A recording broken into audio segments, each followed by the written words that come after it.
Officers, could I please see your search warrant? Harold Newman stands in his own doorway on Tuesday morning, March 2024. Coffee steam rises from the kitchen behind him.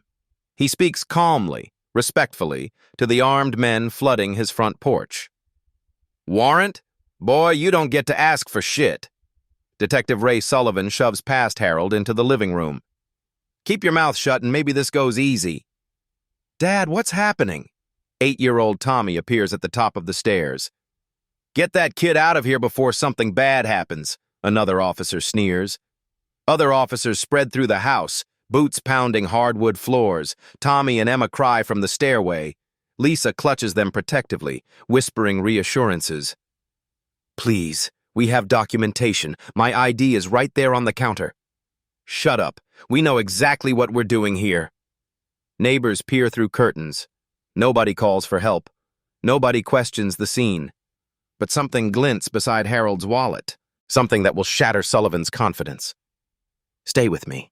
This gets explosive. 2 hours earlier, Harold Newman's biggest concern was getting Tommy to finish his math homework. The house smells of vanilla and cinnamon. Lisa stands at the stove, flipping pancakes while humming softly. Morning sunlight streams through kitchen windows, casting warm squares across their hardwood floors. This is their sanctuary, their piece of the American dream. Harold adjusts his tie, the same navy blue he wears every Tuesday for his government job downtown. Cybersecurity analyst work requires precision, attention to detail, the kind of methodical thinking that makes him double-check Tommy's multiplication tables and help Emma sound out difficult words in her picture books. Daddy, can you drive me to school today? Emma asks, syrup dripping from her fork. Of course, Princess. Harold kisses the top of her head. But only if you promise to share those art projects with Mrs. Henderson. This is what they worked for. A 3-bedroom house in Maple Grove. Good schools, safe streets, neighbors who wave from their driveways and complain about property taxes instead of gunshots. Harold's phone buzzes with morning emails, routine security updates, network maintenance schedules. Nothing classified, nothing urgent. Just the steady hum of protecting digital infrastructure that most Americans never think about. You're going to be late, Lisa reminds him, pecking his cheek. 5 more minutes. Harold steals another sip of coffee, savoring these moments. Tommy argues with Emma over the last pancake. Lisa mediates with practiced patience. Normal family chaos. The neighborhood outside their windows tells a story of suburban success. Manicured lawns, 2-car garages, basketball hoops in driveways where kids like Tommy practice free throws after homework. Harold chose this place deliberately. Safety, stability, a buffer between his children and the world's harder edges. His NSA badge sits beside his car keys, routine as his wallet. 15 years of service, clearance levels that took extensive background checks to earn. Work that matters, protecting systems that keep society functioning. Harold takes pride in serving his country, even when most people never know what he does. Remember, I pick up groceries after work, Lisa calls from the kitchen. Tommy has practice at 6. Emma's parent-teacher conference is Thursday, Harold adds, checking his calendar. Ordinary Tuesday rhythms, school schedules, soccer practice, grocery runs, the beautiful mundane reality of middle-class family life. Harold glances at his watch. Still early, but he likes arriving at the office before his team. Set the right tone. Shows leadership through example. His supervisor always praises Harold's reliability, his calm, analytical approach to complex security challenges. The coffee tastes perfect this morning. Lisa found a new blend at the local roaster, something with hints of chocolate and orange. Small pleasures that make suburban life worthwhile. Through the window, Harold notices unusual activity down the street. More police cars than normal. Probably another domestic dispute at the Thompson house. Maple Grove stays quiet most days, but every neighborhood has its problems. Is everything okay out there? Lisa asks, following his gaze. Just keeping an eye on things. Harold shrugs. Part of being a good neighbor. He finishes his coffee, kisses his family goodbye, and heads toward the garage. Another day of protecting digital networks, another evening of homework help and bedtime stories. The rhythm they've built together feels unbreakable, but sometimes the world has other plans. Harold never makes it to his car. The front door explodes inward with splintering force. Armed officers pour through like floodwater, weapons raised, shouting commands that overlap into chaos. "Police! Nobody moves! Get down! Get down now!" Detective Sullivan leads the charge, his eyes scanning the room with predatory focus. When he spots Harold frozen by the kitchen counter, something shifts in his expression. Something ugly. "Well, well, look what we got here." Harold's hands rise instinctively. "Officers, there's been a mistake. I live here. This is my house." "Your house?" Sullivan's laugh carries pure contempt. "Right, and I'm the Pope." From upstairs, Emma's scream pierces the morning air. Tommy's voice follows, high and terrified. "Mommy, Mommy!" "Please." Harold keeps his voice steady, though his heart pounds. "My children are scared. Can you tell me what this is about?" "What is it about?" Sullivan steps closer, weapons still drawn. "It's about criminals thinking they can hide in fancy neighborhoods." Lisa appears at the top of the stairs, both children clinging to her nightgown. Her face goes white in the scene below. "Ma'am, keep those kids upstairs," Officer Martinez calls out, gentler than his partner. But Sullivan's attention never leaves Harold. "You people always think you're so smart, moving into neighborhoods where you don't belong." "Sir, I work for the government. There's been a serious misunderstanding." "Government?" Sullivan's voice drips mockery. "What government job? Picking up trash?" Harold forces himself to breathe slowly. Years of security training taught him to stay calm under pressure. "I can show you identification. My badge is right there on the counter." "Your badge?" Sullivan laughs again. "What are you, a mall cop?"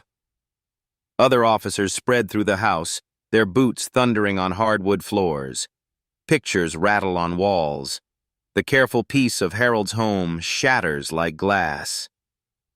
"Daddy!" Emma cries from the stairs. "It's okay, baby," Harold calls up, his voice breaking slightly. "Everything's going to be okay." "Nothing's okay here," Sullivan snarls. This is what happens when people get ideas above their station. Harold's neighbor, Mrs. Carter, peers through her front window. Her Ring doorbell camera captures everything: the lack of warrant presentation, the aggressive entry, the weapons drawn on a man in pajamas and a bathrobe. "Check the upstairs," Sullivan orders. "These people always hide something." "Please, not in front of my children," Harold pleads. "Your children?" Sullivan's voice turns vicious.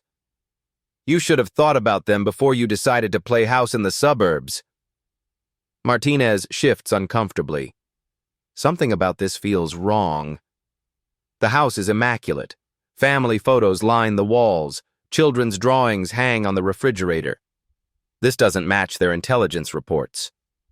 "Detective, maybe you should shut up and do your job," Sullivan cuts him off.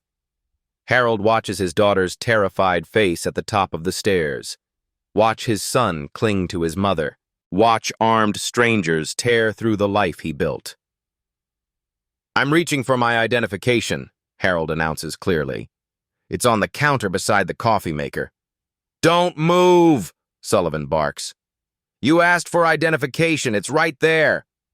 Harold's hand moves slowly toward the counter, past his wallet, past his car keys, toward the small leather case that holds his federal credentials.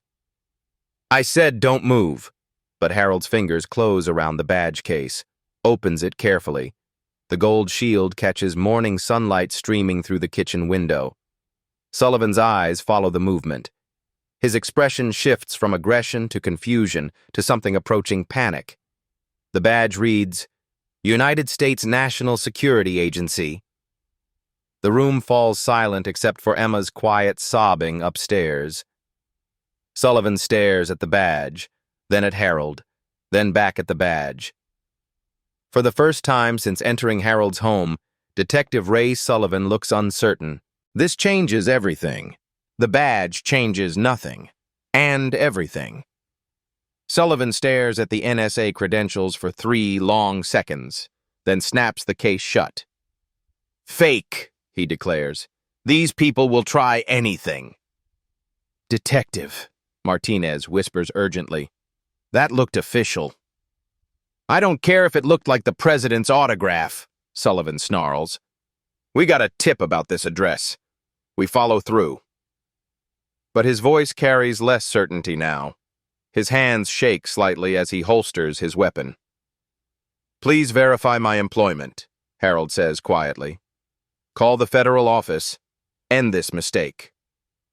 "The only mistake," Sullivan replies, "is thinking a fancy fake badge will save you."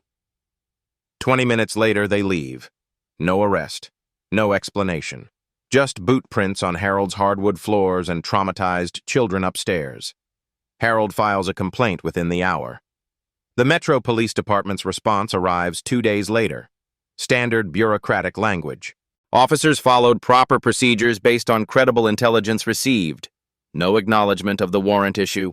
No mention of the NSA badge. Captain James Wilson speaks to Channel 7 News that evening. Detective Sullivan is a 15-year veteran with an exemplary record. These allegations are completely without merit. The reporter presses, "But sir, the homeowner claims to be a federal employee." "Anyone can buy a badge online these days," Wilson shrugs. "We see fake credentials all the time." Harold watches the news segment from his living room. Lisa sits beside him, holding Emma, who still flinches at unexpected noises. "They're calling you a liar on television," Lisa says softly. "I know." Tommy appears in the doorway, backpack slung over his shoulder. "Dad, kids at school are asking questions about the police cars." Harold's heart breaks a little more. "What kind of questions?" "If we're criminals. If we're going to move away." The neighborhood divides quickly. Mrs. Carter brings over the casserole and offers to testify about what she witnessed. The Thompsons across the street suddenly avoid eye contact during evening walks. The Johnsons, 2 houses down, post a thin blue line flag the next day. "Supporting our boys in blue," Mr. Johnson tells anyone who'll listen. "These people need to understand respect for law and order." Harold's supervisor calls that same afternoon. "There's been some inquiries about your employment status from local law enforcement." "What kind of inquiries?" "Questions about your security clearance, your legitimacy. I assured them everything was verified and current, but..." The pause stretches uncomfortably. "But," Harold prompts, "but maybe you should take some personal time. Let this blow over." Harold feels something cold settle in his stomach. "Are you suggesting I'm a security risk?" "I'm suggesting that negative attention isn't helpful for anyone involved." So this is how it works. Even with federal credentials, even with 15 years of service, even with clearances that took months to verify. One racist cop's assumptions can poison everything. Channel 7 runs a follow-up story 3 days later. Local homeowner claims police harassment. The segment includes Wilson's dismissive comments and grainy footage from Mrs. Carter's doorbell camera. But the angle doesn't capture the badge clearly. "Convenient," Wilson tells the reporter. "No actual proof of federal employment." That night, Harold sits at his kitchen counter, the same spot where Sullivan first saw his NSA badge. Coffee grows cold while he stares at his phone. Lisa finds him there at midnight. "Come to bed." "They're questioning everything. My job, my clearance, my right to live here." "We have documentation. We have proof." "Do we?" Harold's voice carries exhaustion. "When was the last time you heard anyone believe a black man over a white cop?" But something shifts the next morning. Harold's phone rings before dawn. "Mr. Newman, this is Agent Patricia Brooks, FBI Office of Inspector General. We understand there was an incident involving federal employee credentials." Harold sits up straighter. "Yes, ma'am. We'd like to discuss this matter with you. Today." if possible. The local police department says my credentials are fake. Mr. Newman, we've verified your employment status, your security clearance, your federal service record. Agent Brooks's voice carries steel. Someone is going to answer for this. Across town, Captain Wilson receives a different kind of phone call. This is Agent Brooks, FBI. We need to schedule a meeting regarding one of your officers' conduct during a recent incident. Wilson's coffee mug stops halfway to his lips. I'm sorry, which incident? The unlawful search of NSA analyst Harold Newman's residence. We'll be there this afternoon. Wilson hangs up and immediately calls Sullivan. Ray, we have a problem, a big one. What kind of problem? The federal kind. That badge you said was fake? It's real. Very real. For the first time in 15 years, Detective Ray Sullivan feels genuinely afraid. They thought they could bury this with bureaucratic doublespeak and media spin. They thought Harold Newman was just another black man in a neighborhood he couldn't afford, with credentials he didn't earn. They were wrong about everything. The FBI wants answers. Agent Brooks arrives with documentation that changes everything. She walks into Captain Wilson's office carrying a manila folder thick with federal paperwork. Behind her, Agent Martinez from the Department of Justice Internal Affairs Division takes notes. Harold Newman, Brooks begins without pleasantries, has held top-secret clearance for 15 years. His current assignment involves protecting critical infrastructure networks for the National Security Agency.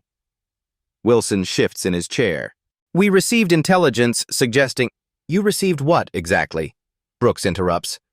Because according to dispatch records, Detective Sullivan requested this address based on an anonymous tip about suspicious activity. The folder opens with crisp efficiency. Brooks spreads documents across Wilson's desk like playing cards. Employment verification, security clearance confirmations, federal service records. Your officer told Channel 7 that anyone can buy a badge online, Brooks continues. This particular badge requires FBI background investigation, polygraph examination, and congressional notification. Wilson stares at the paperwork. His mouth moves without sound. Furthermore, Agent Martinez adds, dispatch records show the intended address was 847 Maple Grove Lane. Detective Sullivan raided 847 Maple Grove Avenue. Wrong street, wrong house, wrong family. A clerical error, Wilson begins. A clerical error that resulted in federal employee intimidation, Brooks cuts him off, which falls under our jurisdiction. The power dynamic in the room shifts like tectonic plates. Wilson, who spent 3 days defending Sullivan on television, now faces federal investigators taking notes about his department's competence. Brooks pulls out her phone. Director Morrison, Agent Brooks. Yes, sir, we've confirmed the incident. NSA analyst Harold Newman. Full federal employee protections apply. Wilson can hear the voice on the other end. Authoritative. Displeased. Federal. The Newman family will receive full victim services support, Brooks announces, and Detective Sullivan will answer federal questions about civil rights violations. Outside the police station, Harold's phone rings. Mr. Newman? Agent Brooks.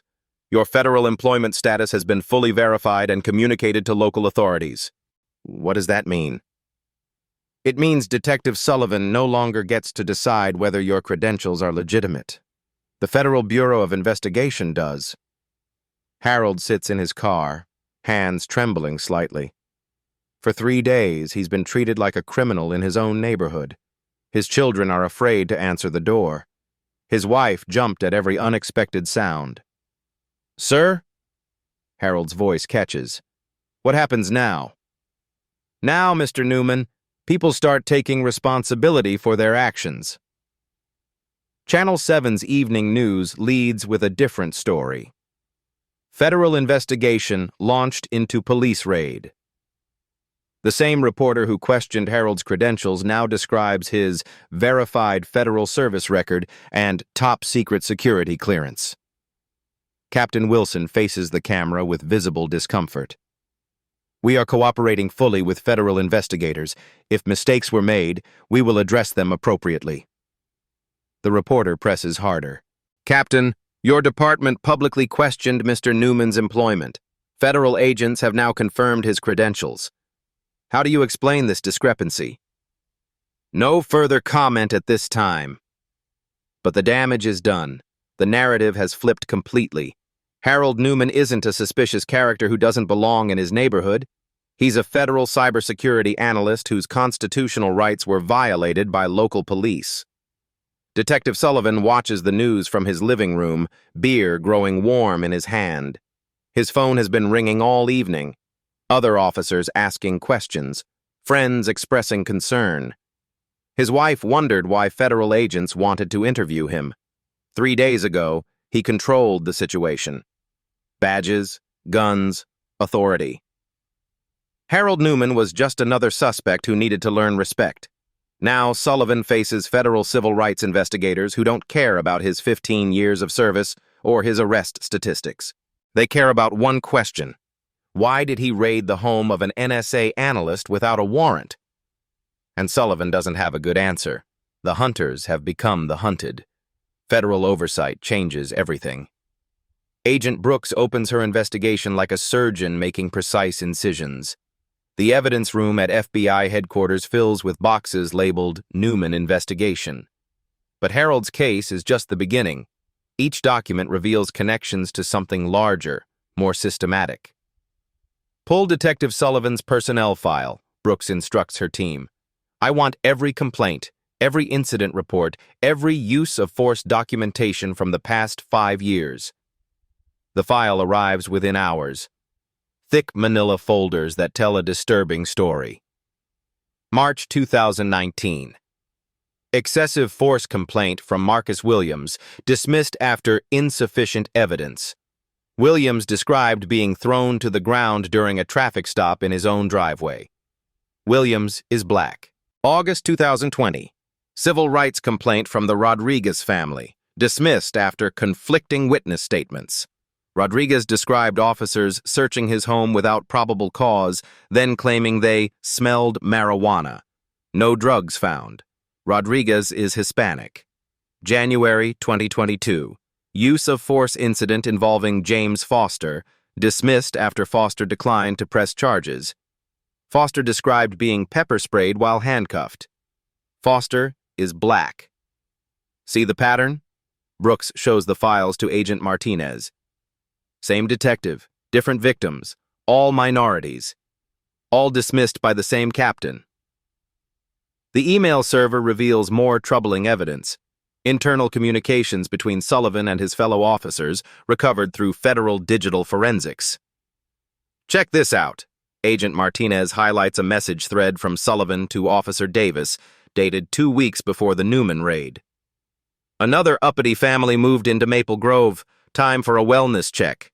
These people need to understand their place. Davis responds, anonymous tip incoming? Sullivan replies, you read my mind. The federal grant documents paint the ugliest picture yet. Metro Police Department receives $2.3 million annually in federal funding tied to arrest statistics. Departments that increase drug-related arrests receive bonus allocations. Agent Brooks studies the spreadsheet. Look at the correlation. Neighborhoods with increasing minority populations show spikes in anonymous tips and warrantless searches. The data is damning. Maple Grove, previously 89% white, now 34% minority. Police activity increased 340% in the same period. They're not fighting crime, Martinez realizes. They're fighting demographics. Federal investigators expand beyond Sullivan. Phone records show coordination between multiple officers. Text messages reveal planning sessions for targeting problematic addresses. Body camera footage, previously dismissed as technical malfunctions, gets federal analysis. The recovered footage tells Harold's story and dozens more. August 15, 2023. The Martinez family, 5 and 23 Maple Grove Avenue. Officers storm their home claiming suspicious odor reports. No warrant, no drugs found. Children traumatized. Maria Martinez, a nurse at Minneapolis General, files a complaint. Dismissed. September 3rd, 2023. The Jackson family, 445 Maple Grove Court. An anonymous tip about loud music results in a full SWAT response at 6 a.m. No noise violations found. Robert Jackson, a software engineer at 3M, files a complaint. Dismissed. November 12th, 2023. The Thompson family, Black, 729 Maple Grove Lane. Officers claim welfare check concerns, but arrive with tactical gear. No emergency found. Diana Thompson, a high school principal, files a complaint. Dismissed. Each incident follows identical patterns. Anonymous tips. Aggressive response. Minority families. Professional careers that don't fit Sullivan's stereotypes. How many families? Brooks asks. 14 documented incidents in Maple Grove alone. Probably more in other neighborhoods. Sarah Mitchell, investigative journalist for Minneapolis Star-Tribune, receives a call from her FBI contact. Sarah, you need to see this. Federal investigation into systematic civil rights violations. Multiple families affected. How multiple? Try systematic targeting of professional minority families across 3 police districts. Mitchell's investigation reveals the financial incentives driving the harassment. Federal grants tied to arrest statistics create perverse motivation for officers to manufacture probable cause in affluent minority neighborhoods. The math is simple, Mitchell explains to her editor. More arrests in wealthy zip codes equals more federal funding. Minorities in expensive neighborhoods become revenue generators. What would you do in Harold's situation? When the system meant to protect you becomes the system targeting your family? The evidence keeps mounting. Financial records show Sullivan received commendations and bonus payments correlated with his arrest statistics in minority neighborhoods. His supervisor, Captain Wilson, signed off on every dismissal of every complaint. Agent Brooks interviews Harold again, this time with a federal stenographer present. Mr. Newman, were you aware of similar incidents affecting your neighbors? I suspected something was wrong. The Martinez family mentioned police harassment. The Jacksons talked about feeling unwelcome. But I thought... You thought what? I thought my government position would protect my family. I thought following rules, paying taxes, serving my country meant something. It does mean something, Mr. Newman. That's why we're here. The internal affairs files reveal Wilson's role in the systematic cover-up. Every complaint against Sullivan was buried using identical language. Insufficient evidence, conflicting statements, unfounded allegations. But federal investigators use different standards. They examine patterns across multiple incidents. They interview victims whose complaints were dismissed. They analyze digital evidence local departments claimed was corrupted. Dr. Angela Foster, criminology professor at University of Minnesota, reviews the FBI data. This represents textbook institutional racism, she explains. Systematic targeting based on racial demographics, justified through fabricated probable cause, protected by administrative dismissal of legitimate complaints. The evidence expands beyond Maple Grove. Similar patterns emerge in Richfield, Edina, and Plymouth. Professional minority families, anonymous tips, aggressive responses, dismissed complaints. FBI agents interview Maria Martinez, the nurse whose family was terrorized 8 months before Harold. They treated us like criminals in our own home, Martinez testifies. My daughter still has nightmares. She asks why the police hate us. Robert Jackson, the software engineer, provides similar testimony. They destroyed our sense of safety.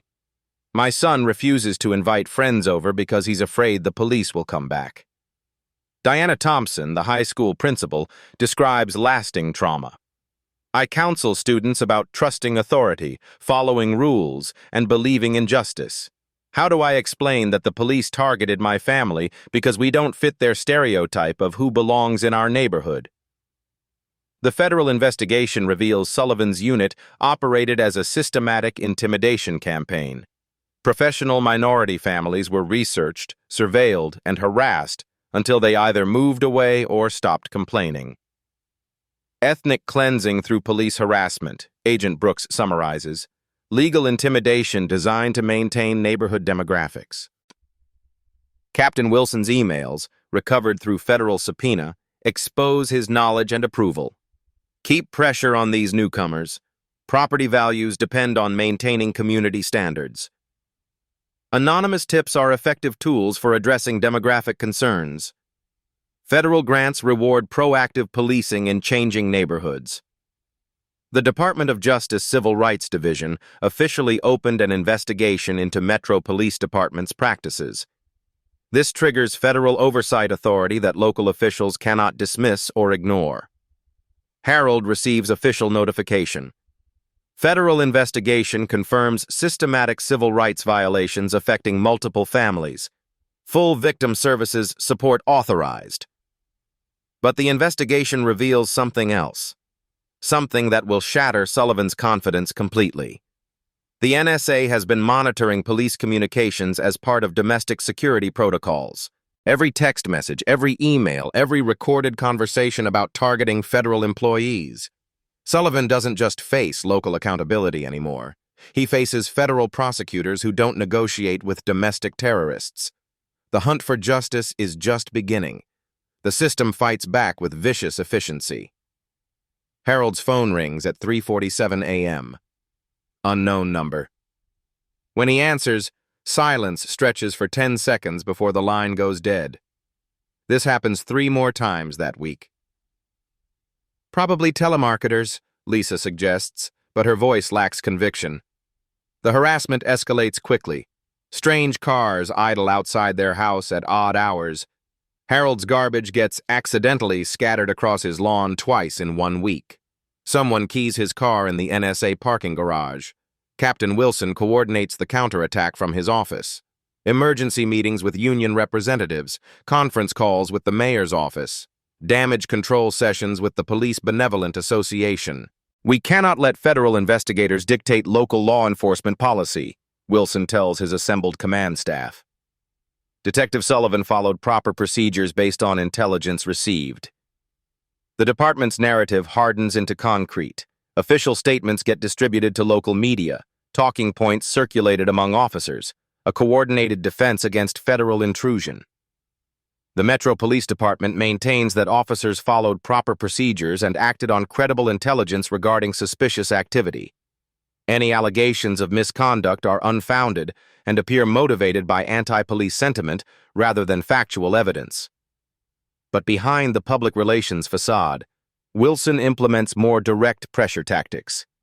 Harold's supervisor at NSA receives an unexpected visit.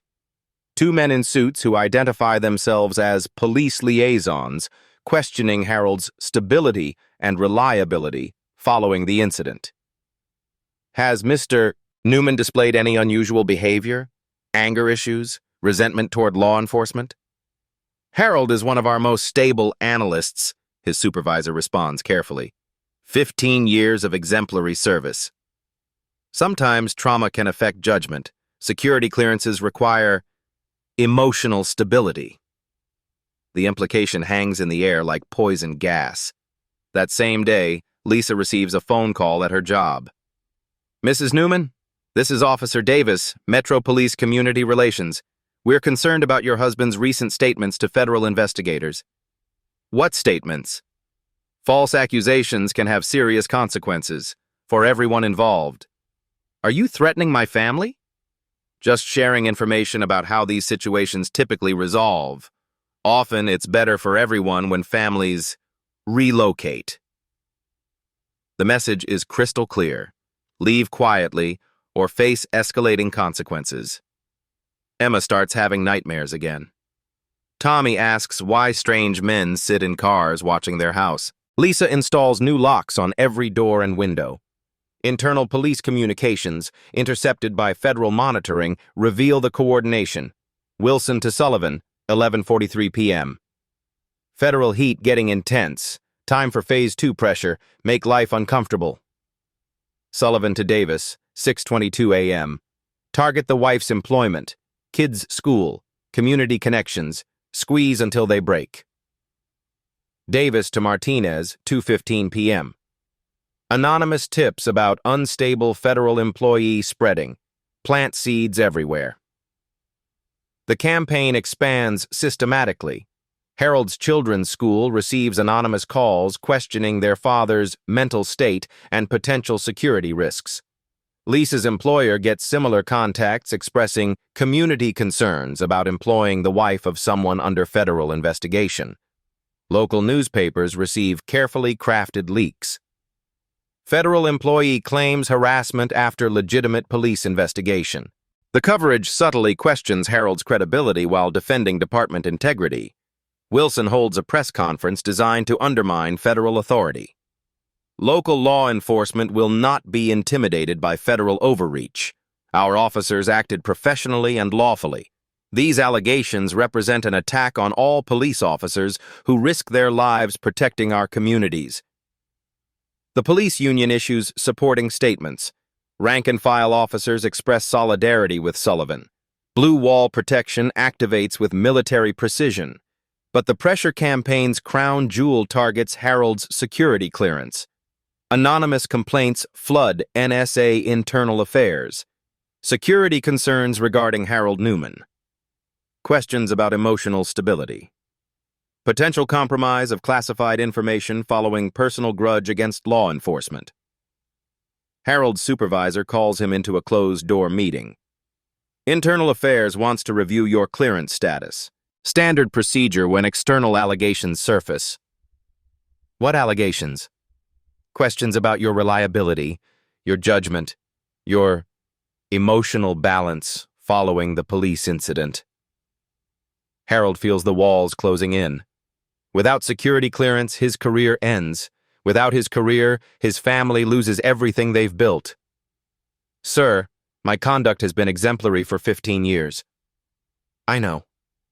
But perception matters in security work. Controversy raises questions.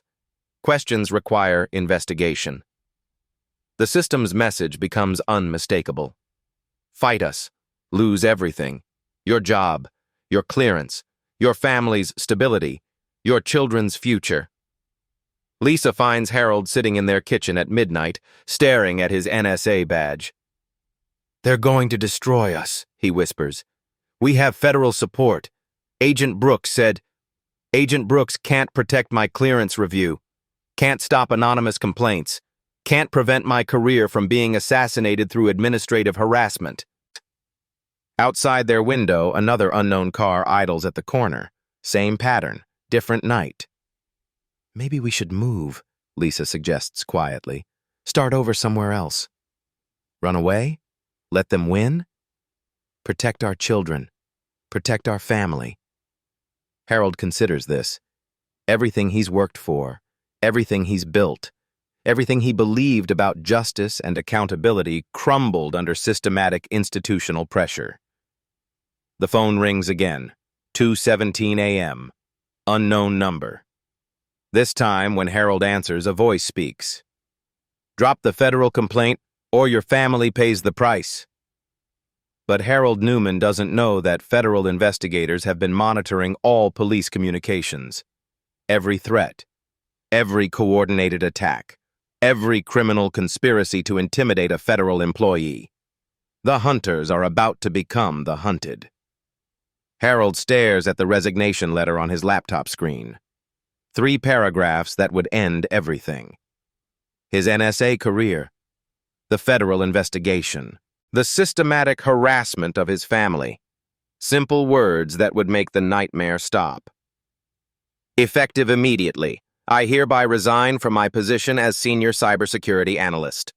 Personal circumstances require immediate relocation.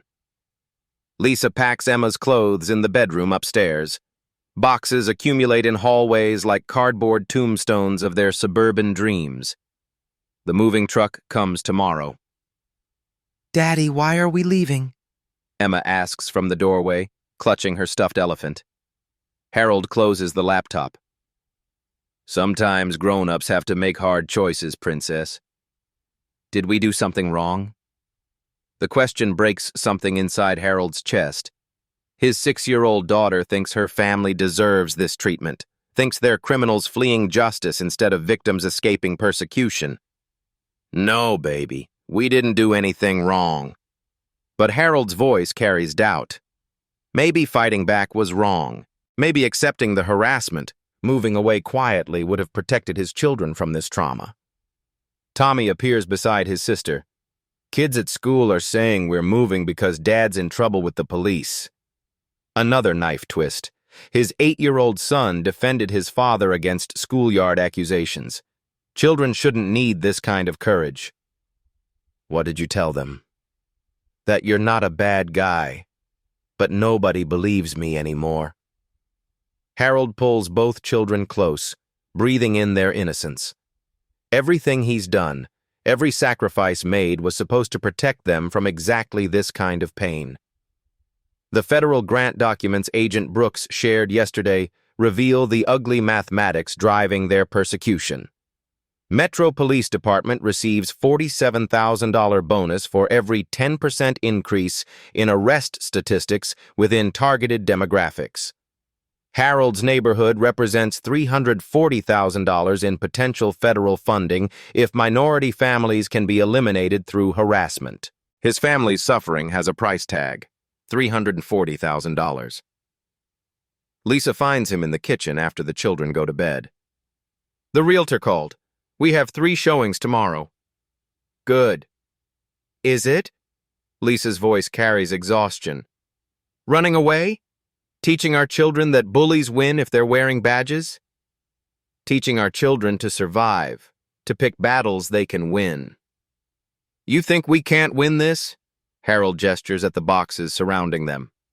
Look around, Lisa. We're packing our lives into cardboard. How is this winning? Outside their window, the surveillance car maintains its position.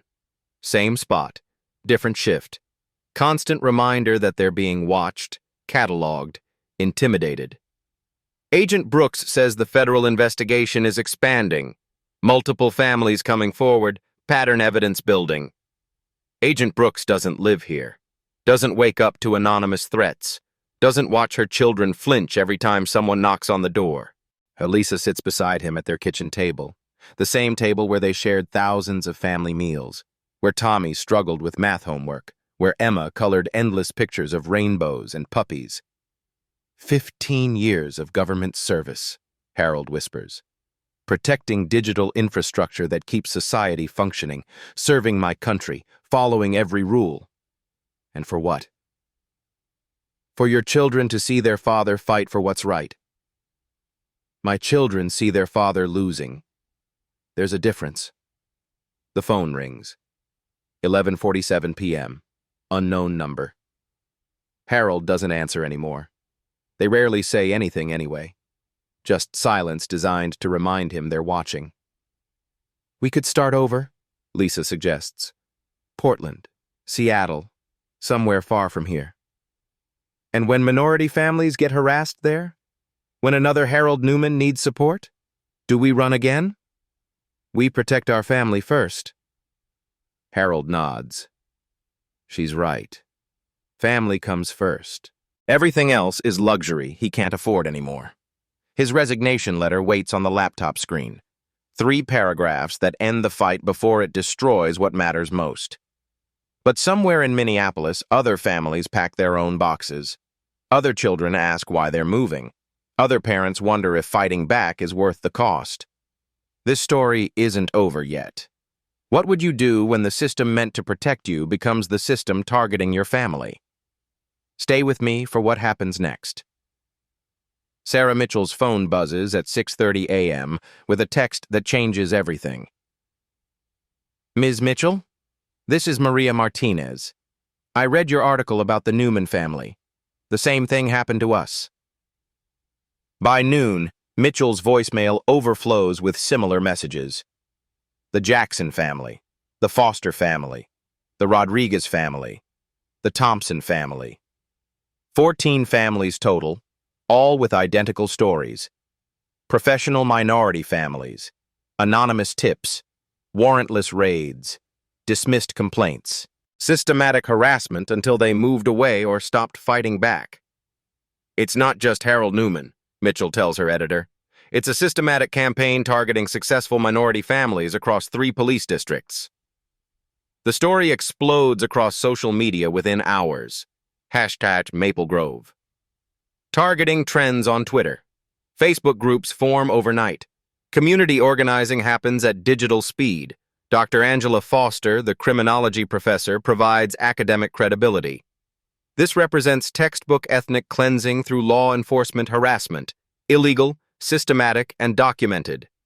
But the real breakthrough comes when Mrs. Carter, Harold's neighbor, organizes a community meeting. Enough, she announces to her Ring doorbell camera, footage that goes viral within hours. We've watched good families terrorized by bad police. Time to stand together. Maple Grove Community Center fills beyond capacity that Thursday evening. Harold arrives expecting maybe 20 supporters. Instead, he finds 300 neighbors packed into every available space. Maria Martinez takes the microphone first.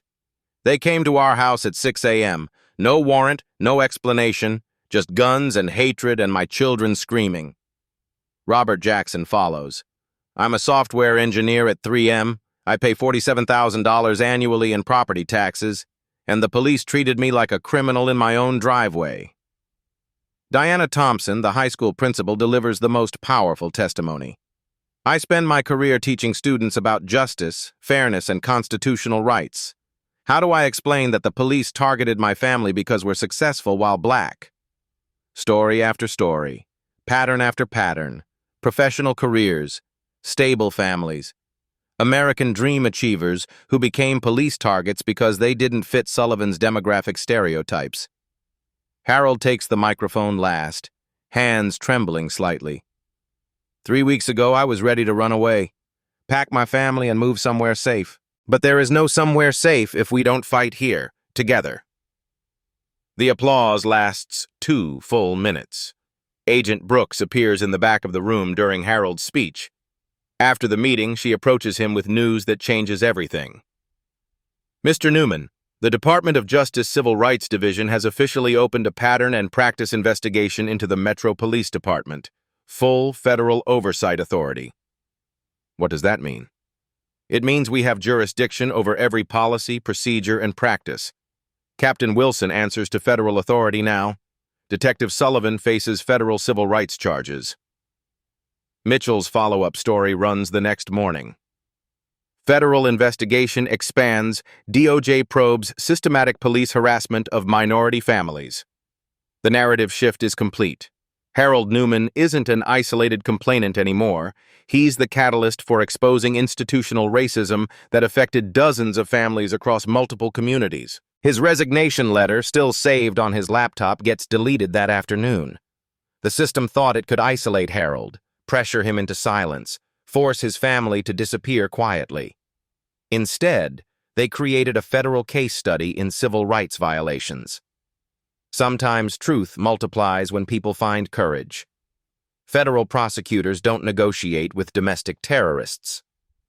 Agent Brooks enters Harold's living room carrying a tablet that will end Detective Sullivan's career forever. Mr. Newman, I need to show you something. But first, you should understand that what you're about to see is classified at the highest levels. Harold exchanges glances with Lisa. What is classified? The NSA monitors domestic communications when federal employees are threatened. Your security clearance triggered automatic surveillance protocols the moment Sullivan's unit began targeting your family.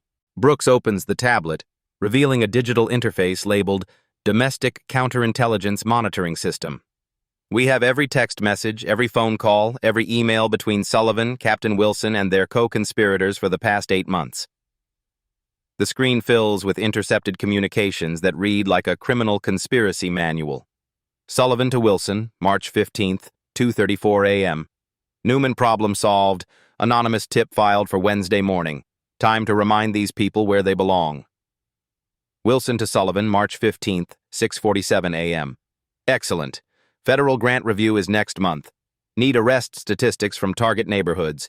Make it count. Sullivan to Davis, March 15th, 7:22 a.m. Maple Grove Operation Greenlight. No warrant needed. They never check anyway. Harold stares at the messages. They planned everything. The fake tip, the wrong address, the warrant violation. It gets worse, Brooks continues, scrolling to reveal financial documents.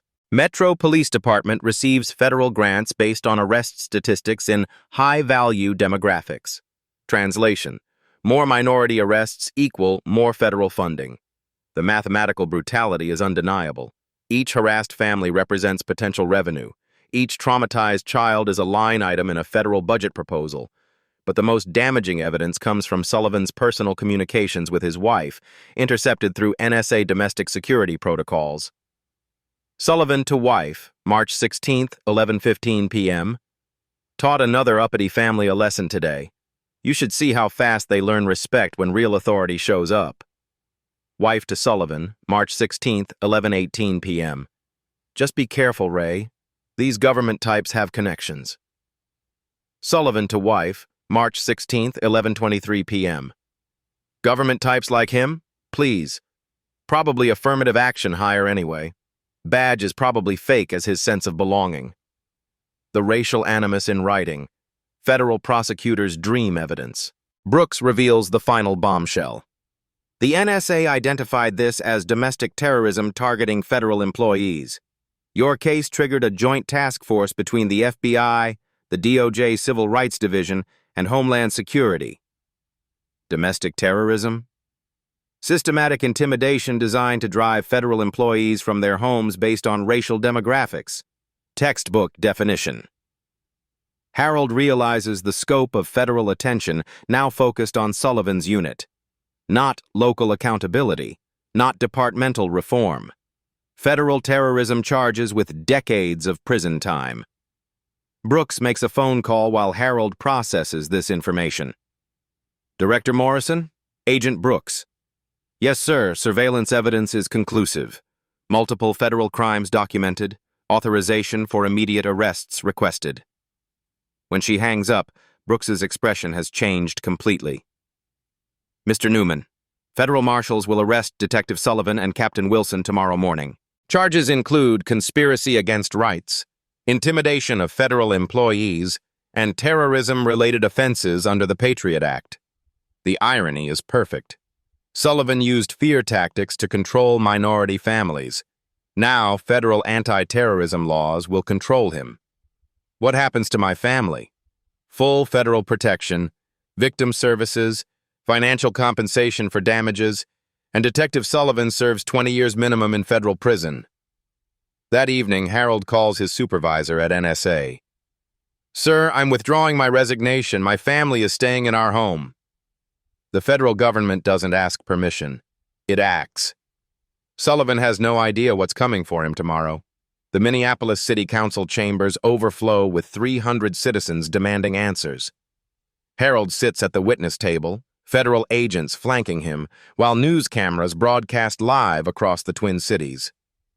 This isn't a police department cover-up anymore. This is democracy in action. Council President Janet Morrison calls the session to order. We're here to address systematic civil rights violations by the Metro Police Department and announce federal oversight implementation. The gallery buzzes with energy. Families Sullivan targeted sit together in solidarity. Community leaders, civil rights advocates, federal investigators, and in the back corner, Captain Wilson, looking smaller than Harold remembered. Mr. Newman, Council President Morrison begins. Would you describe the March 15th incident for the record? Harold approaches the microphone. His voice carries calm authority when he speaks. Detective Sullivan entered my home without a warrant, terrorized my children, and treated my family like criminals because we didn't fit his stereotype of who belongs in our neighborhood. The chamber falls silent except for camera shutters clicking. When he discovered my NSA credentials, his first instinct wasn't an apology. It was denial. He called the Federal Service record fake rather than admit his mistake. Harold pauses, looking directly at Wilson in the gallery. But the evidence doesn't lie. 14 families were systematically targeted, professional careers dismissed, constitutional rights violated, children traumatized, all for federal grant money tied to arrest statistics. Maria Martinez testifies next, describing 8 months of harassment before Harold's incident brought federal attention. Robert Jackson explains how his software engineering career meant nothing when Sullivan decided he didn't belong in Maple Grove. Diana Thompson, the high school principal, delivers devastating testimony about explaining police racism to students while experiencing it personally. Agent Brooks presents federal findings to the council. Pattern and practice investigation confirms systematic civil rights violations spanning 3 years. 47 documented incidents targeting minority families based on racial demographics and socioeconomic assumptions. The official record includes intercepted communications showing coordination between officers, financial incentives driving harassment, and deliberate cover-ups by department leadership. Council President Morrison announces immediate reforms. Metro Police Department will implement federal oversight including mandatory civil rights training, independent complaint review board, body camera requirements for all interactions, and elimination of arrest-based grant funding. The policy changes Harold fought for become law in real time. Furthermore, Detective Sullivan and Captain Wilson face federal terrorism charges. Their employment with the Metro Police Department is terminated effective immediately. The gallery erupts in applause. Justice delivered through democratic process, not street violence or vigilante revenge. Harold requests permission to address the chamber one final time. 3 weeks ago, my family considered fleeing our home, moving away quietly, letting systematic racism win through our silence. His voice strengthens with each word. But running away doesn't protect the next family, the next children, the next citizens who deserve constitutional rights regardless of their skin color or neighborhood demographics. Harold looks directly into the television cameras broadcasting live. No badge places anyone above the Constitution. No uniform grants permission to violate civil rights. No grant money justifies domestic terrorism against American families. The standing ovation lasts 4 minutes. Democracy works when citizens demand it does. But Harold's fight isn't finished yet. Detective Ray Sullivan surrenders to federal marshals at 6 a.m. on a Tuesday morning. The same time he once terrorized Harold's family. The same arrogance replaced by handcuffs and federal terrorism charges, carrying 25 years minimum sentence. Captain Wilson follows 3 hours later. Conspiracy charges, civil rights violations, systematic corruption documented through 8 months of intercepted communications. 6 weeks later, Harold Newman stands in his kitchen, morning coffee steaming, children's laughter echoing upstairs.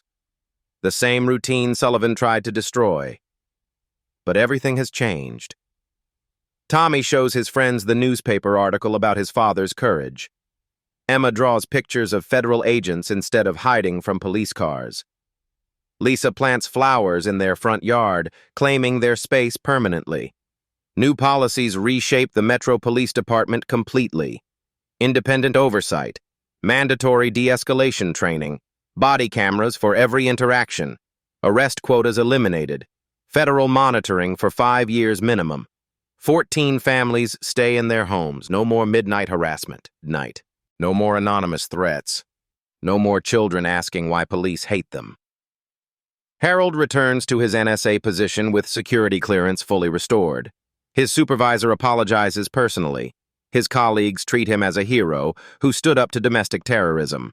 Sometimes a badge means nothing at all, unless it represents service, honor, and constitutional protection. Harold Newman proved that truth still matters, that justice still works, that courage still conquers hatred. No one stands above the Constitution. If stories like Harold's matter to you, if accountability journalism that creates real change resonates with your values, this channel is your home. Like this video if you believe in justice. Subscribe to Blacktail's Stories if you want more stories where truth defeats power. Comment below. What would you do in Harold's situation? Democracy demands vigilance. Justice requires courage. Change happens when good people refuse to stay silent.